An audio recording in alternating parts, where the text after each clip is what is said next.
যারা উপস্থিত আছেন সবাইকে মহানগর বিএনপির পক্ষ থেকে ধন্যবাদ এবং কৃতজ্ঞতা জানাচ্ছি। রাজনীতি মানুষের সেবা করার জন্য। আমরা আপনাদেরকে দুস্থ বলবো না, আমরা বলবো সুবিধা বঞ্চিত, অর্থাৎ সমাজে আপনারা সুবিধা বঞ্চিত হয়ে গিয়েছেন বিভিন্ন কারণে, হয়তো বা শিক্ষায় পিছানো, অথবা আমরা দেখা যাচ্ছে যে কর্মসংস্থানের অভাবের কারণে। আমরা মনে করি আমাদের মহামান্য প্রধানমন্ত্রী বাংলাদেশের তারেক রহমান যে পদক্ষেপ নিয়েছেন, আগামীতে দুস্থ বলতে আমরা কোনো কিছু বাংলাদেশে দেখতে চাই না। সবাইকে আমরা কর্মসংস্থানের আওতায় আনতে চাই। আমরা সবাই কর্ম করে খেতে চাই। কেউ ব্যবসা বাণিজ্য করবো, কেউ চাকরি বাকরি করবো, কেউ উদ্যোক্তা হয়ে নিজেদেরকে প্রতিষ্ঠিত করবো। আজকে যারা এসছেন সবার প্রতি ধন্যবাদ এবং কৃতজ্ঞতা জানাচ্ছি।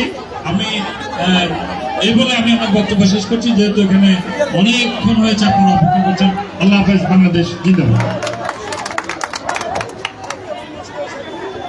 আমি লাইনটিকে ছাড়ার জন্য বিনীতভাবে অনুরোধ জানাচ্ছি কয়েকজনকে।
রোডটা ক্লিয়ার করবো।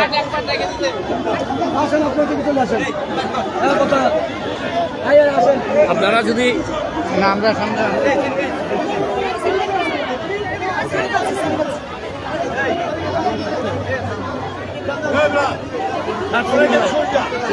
আমার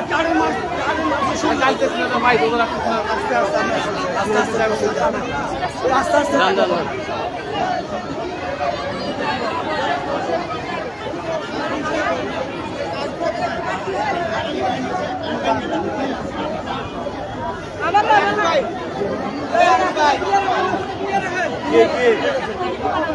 অপেক্ষা করেন, একটু অপেক্ষা করেন না, একটু অপেক্ষা করেন, একটু অপেক্ষা করেন।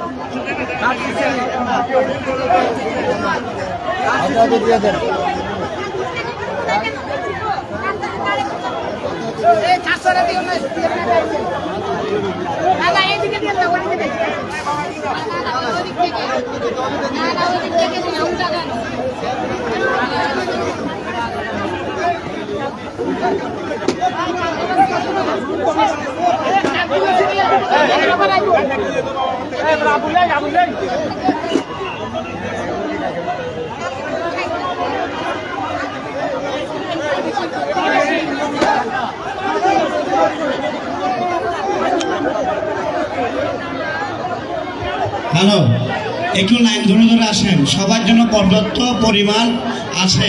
আপনারা ধাক্কাধাক্কি করলে প্রোগ্রাম বন্ধ হয়ে যাবে। একটু সুস্থভাবে লাইন ধরে, আপনারা একটু সুস্থভাবে লাইন ধরে আসেন, একটু লাইন ধরে আসেন, সুস্থভাবে লাইন ধরে আসেন, সুস্থভাবে লাইন ধরে আসেন। আপনারা সবাই আস্তে আস্তে লাইন ধরে আসেন, পর্যাপ্ত পরিমাণ আছে। আপনারা আস্তে আস্তে আস্তে আস্তে বাসের লাইন ছাড়া আসলে পাবেন না, লাইন ছাড়া আসলে পাবেন না, লাইন ছাড়া এই লাইন এতে দিয়ে আসবে। একটু ধৈর্য ধরুন। আপনারা মহিলারা এদিকে লাইন হবে না।